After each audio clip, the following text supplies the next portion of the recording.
कहने का प्रय यह है, इस शरीर के अंदर आत्मा और परमात्मा दोनों है।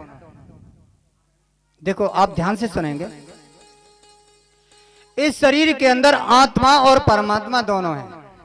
अब कोई आदमी न्यू के एक आत्मा कैसो परमात्मा कैसो, जैसे कोई कुछ जैसे हैं जो शास्त्र का अध्ययन करते हैं वो थोड़ा जाने मान लो। उदाहरण के लिए कुछ सरल सीधे ऐसे हैं कि जो नया अनुभव जिनने, अब क्या आत्मा परमात्मा कैसे हो, कि छोटा सा उदाहरण देता हूं। आपने सबने मूंगफली खूब खाई है, मूंगफली देखते हैं, देखा ना मूंगफली। मूंगफली को जब फोड़ते हैं तो उसके अंदर दाना निकलता है, और मूंगफली दाने ने अलग कर रहे हो। छिलका जितने नगरी में छिलकन ने जरा दे चाहे फेंक दो, नहीं कोई कीमत है। उन्हें जरा दें तो क्या होगा, कोई परेशानी तो ना। ऐसी या शरीर के अंदर ते आत्मा निकल जाए तो या शरीर जरा दें तो कोई चक्कर ना है। और अगर कोई जिंदे जरा देना तो क्या ससुरारी या पियरी या लहमाम आ जाए, पूरे गांव में बंधवा के जेल में पहुंचा देंगे। ध्यान रख लेना, कीमत किसकी है, आत्मा की, यानी शरीर की कीमत नहीं है। और जब आत्मा इस शरीर को छोड़ जाए तो 100 आदमी ने रोज जला दो, कोई फर्क नहीं है, लेकिन जिंदे को नहीं जला सकते। तो उदाहरण देके यहाँ बतला रहा हूं कि जो मूंगफली है, उस मूंगफली के अंदर दाना है, तो मूंगफली के छिलका की कीमत नहीं, लेकिन मूंगफली के दाने की सपोर्ट वो कर रही है।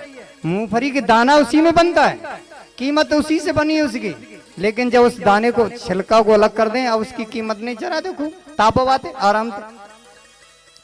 उस दाने के ऊपर भी एक लाल लाल रंग का पर्दा सा चढ़ा रहता है, ये देखा ना वो भी। फिर उसको ऐसे करते हैं तो वो भी हट जाता है, भाई फूंक मार के उड़ा दे, बाकी भी फिर कोई कीमत ना। फिर मूंगफली निकली, उसमें 2 दाने निकलते हैं, वो दो दाने वही है आत्मा और परमात्मा। उदाहरण दे रहा हूं आपको।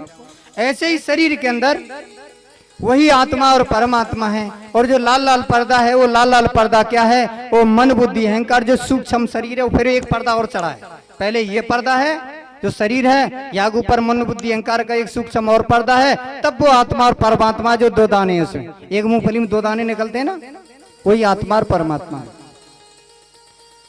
तो वही आत्मा और परमात्मा को जानना बहुत जरूरी है, उसी का संबंध है। और वही आत्मा हमारे शरीर के अंदर है। जब तक आत्मा शरीर में रहेगी, ये शरीर चलेगा, और आत्मा चली जाएगी तो जाके शमशान में फूंक देंगे। इसलिए आत्मा के साथ परमात्मा को भी जानना जरूरी है। अब हम देखते हैं कि उस आत्मा परमात्मा को जाने बगैर हमको नहीं जाना है, ये मनुष्य जन्म की सार्थकता है, नहीं तो मनुष्य का जन्म बेकार है। अब इस घर गृहस्थ में हम देखते हैं कि काम कितना है, छोरी छोरा पढ़ाने लिखाने खेती बाड़ी सब देखने पड़ेंगे कि ना, सब तो देखने पड़ेंगे। अब बाबा जी तो इतना नहीं रे, सो सवेरे से संजा माला जपो, कब मैया पे मांग के 2 रोटी खा लो, भजन करते रहो, भाई सब तो देखना पड़ेगा। एक बहुत सुंदर उदाहरण दे रहा हूं समझने के लिए, कि 2 सगी बहन थी। सगी बहन वो आटा चक्की पीस रही थी, ऐसे गेहूं पीस रही थी। अब एक बहन ऐसा पीस रही है और मुंह में भले थी, चबाते जाती हो पीस रही, और दूसरी इतकाल चला रही। बोले करी अरे बहने, एक को जब पिस जाएगा घर चल के रोटी कर खाएंगे, तू खावे लगे। एक तू खा, बात कह रही तू खा। अब वो तो खा रही नहीं, वो तो खाली पीस लई, और एक बार मोटी भरती खाओ लेती और पीसत जाती। जब आटा पिस गया तो लेके चली, सिर में रख के। संयोग ऐसा बने आगे निकल के जा रही, झट ऐसी अचानक में ठोकर लगी, वो आटो अटका कीचम पूरा फैल गया।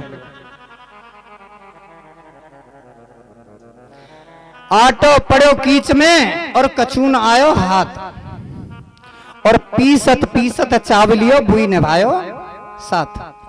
जो पीसत जो चबाई गई बुई बचो, और बाकी तो सब कछू हाथ ही ना लगो। ऐसे ही ये घर संसार है, घर गृहस्थ है। जहां तक मेरी आवाज सुन रही है, जहां भैया माताएं बहनें आवाज सुन रहे हैं, ये संसारी ऐसा कि यहाँ हाई हाय हाई हाय में तो कोई चैन ना है, कोई शांति ना है। या में लड़ते झगड़ते हाय तोबा करते, जो गिरिराज जी के परिक्रमा दया भगवान को भजन कर लो, कथा सुन ली, भागवत सुन ली, बुई हमारे हाथ आवे को जो माला जप नहीं। या में हाय हाय में हमें मन नहीं मनना, ध्यान रख लेना। या में ते जब तक जीवेगो बोल, जब तक जीनो जब तक सीनो, कोई शांति ना है। इसलिए भगवान को 2 माला 4 माला 1 माला जितना है सके भगवान को नाम जरूर लियो, और नहीं तो कबू शांति यामे ते न है ते न्यों के बोले जब ही भजन करेंगे छोरी को ब्याह जाए, जब ही भजन करेंगे छोरा को ब्याह जाए, जे काम है जाए तो मैया काल को कोई भरोसा ना है कब आ जाए, काऊ की जेब में गारंटी कार्ड ना है। इसलिए इन सभी घटनाओं को सहन करते हुए झेलते हुए जो भगवान का नाम ले जाएगा वो भगवान को जितना कर पावेगा वही वाके हाथ बचेगा, बाकी वाके हाथ से सब चलो जाएगा। इसलिए और साथ में एक बात और भी ध्यान रखना, दुख ने सुख से कहा, दुख हतना दुख ने सुख ते कहो, बाने भैया तुम तो बड़े भाग्यवान है, सुख है जो तुम्हारा नाम सुख है। तो बाने बड़ी ईमानदारी से उत्तर दिया, भैया मुझसे तो तुम भाग्यवान हो। बोले कैसे? कि मैं जाके घर में जाऊं वो सब भूल जाएं। बाने बड़ी ईमानदारी से उत्तर दिया सुख ने कि मैं जाके जब पास जाता हूं वो सब भूल जाए, और लेकिन भैया तू जाके पास जाए वह सब अपने यादें आ जाते हैं। ध्यान रखना, जब दुख होता है तब सब अपने ने याद करें, ध्यान रख लेना। और जहाँ पे पैसा है जाका है वो कौए याद ना करे, मैया भैया सब भूल जाए, सब ठुकरा देता है, किसी की कोई जरूरत नहीं। इसलिए हमें इन्हीं लपेड़ों में रहते हुए भगवान को नहीं भूलना है, इतना अवश्य ध्यान रखें। इस कथा सुनने की यही सार्थकता है कि सवेरे संध्या दोपहरी में जब टाइम मिल जाए थोड़ा ज्यादा भगवान को नाम जरूर लें, यही जीवन की सार्थकता है और ये कथा सुनने की सार्थकता है।